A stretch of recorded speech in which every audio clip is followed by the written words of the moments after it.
Bismillahirrahmanirrahim. Assalamualaikum warahmatullahi wabarakatuh. Halo teman-teman kelas 2 semua, sahabat Sholih dan Sholihah. Hari ini bertemu lagi dengan Bu Umi di pelajaran Akidah Akhlak.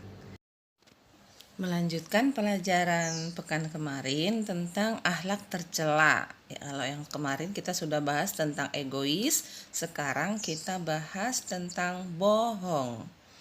Nah, bohong adalah sikap tidak sesuai dengan hal yang sebenarnya. Bohong juga disebut dusta. Bohong menjadi sebuah kata yang sangat erat dengan kehidupan sehari-hari. Karena setiap orang pasti pernah berbohong, maka sangat sulit untuk menghindarinya. Sehingga bohong menjadi sebuah penyakit segala zaman yang susah dihilangkan. Bohong itu adalah merupakan salah satu dari tanda-tanda orang yang munafik. Hal ini ditegaskan pada sabda Rasulullah Shallallahu Alaihi Wasallam yang berbunyi, An Abi Hurairah anna Rasulullah Shallallahu Alaihi Wasallam qala ayatul munafiq salasun idza haddatsa kadzaba wa idza wa'ada akhlafa wa idza tumina khana. Tanda orang yang munafik ada 3.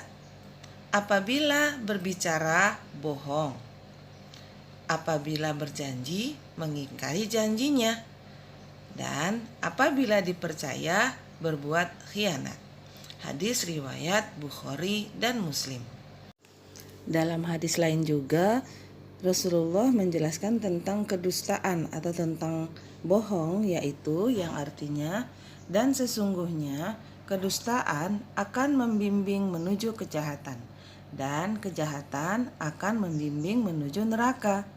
Sesungguhnya seseorang akan bersungguh-sungguh berusaha untuk dusta, sampai akhirnya ia benar-benar ditetapkan di sisi Allah sebagai pendusta.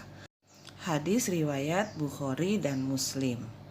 Jadi dari hadis yang tadi kita bacakan, Rasulullah menjelaskan bahwa tanda-tanda orang munafik itu ada 3, yaitu yang pertama, jika dia berbicara, dia bohong.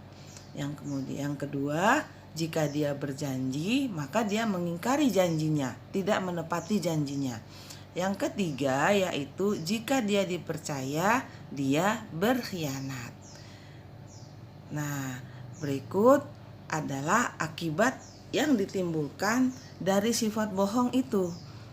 Yang pertama yaitu penyebab masuk neraka.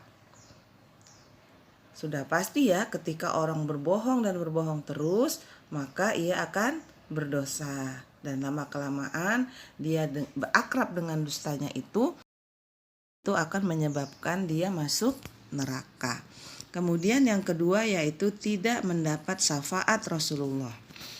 Dan yang ketiga, rezekinya tidak berkah. Yang keempat, bohong itu juga merupakan salah satu perbuatan maksiat. Yang kelima, membawa pada kemunafikan.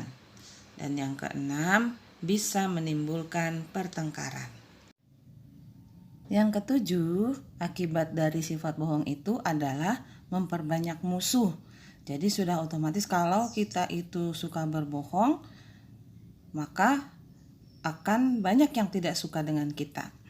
Kemudian yang kedelapan, mendapat sebutan pembohong. Yang kesembilan, merusak hubungan. Karena dia suka bohong, akhirnya kita tidak ingin berhubungan dengan dia lagi.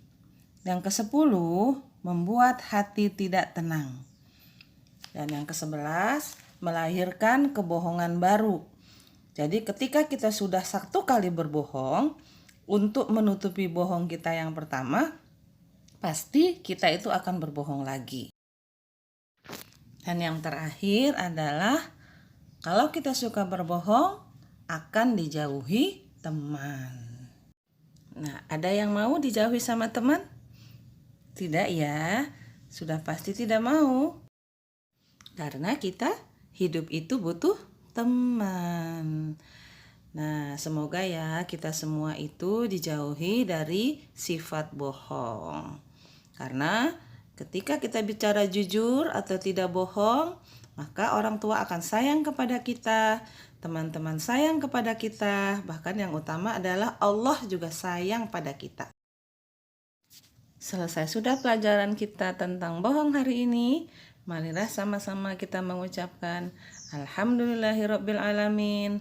Tetap semangat belajar di rumah dan jaga kesehatan. Wassalamualaikum warahmatullahi wabarakatuh.